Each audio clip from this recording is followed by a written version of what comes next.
Adilabad incharge మంత్రి హోదాలో తొలిసారిగా జిల్లా కేంద్రానికి విచ్చేసిన రాష్ట్ర పంచాయతీరాజ్ గ్రామీణాభివృద్ధి స్త్రీ శిశు సంక్షేమ శాఖ మంత్రివర్యులు సీతక్క రేపు అధికారిక కార్యక్రమాలలో పాల్గొంటున్నారు.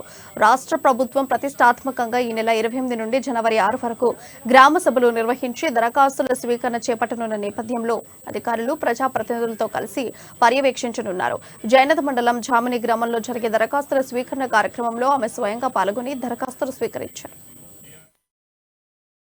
పంచాయతీరాజ్ శాఖ తరఫు నుంచి మంత్రి మరియు కాన్ఫరెన్స్ తర్వాత మన సిఇఓస్ అదేవిధంగా డిపిఓస్ ఎస్సీఆర్డబ్ల్యూఎస్ ఎస్సీ పంచాయతీరాజ్ స్టాఫ్ అందరూ ఏంటంటే వాళ్ళందరూ ఏంటంటే ఉండాల్సిందిగా కోరుతా ఉన్నాను. ప్లస్ బ్రీఫ్ ఏంటంటే ఒక సమీక్ష సమావేశం ఇంట్రడక్షన్ తీసుకున్నారు కాబట్టి దయచేసి సంబంధిత శాఖ కాన్ఫరెన్స్ తర్వాత మన సిఇఓస్ అదేవిధంగా డిపిఓస్ ఎస్సీఆర్డబ్ల్యూఎస్ ముఖ్యమంత్రి అందించడానికి రాష్ట్రంలో ప్రజాపాలన కార్యక్రమం శ్రీకారం చుట్టడం జరిగింది.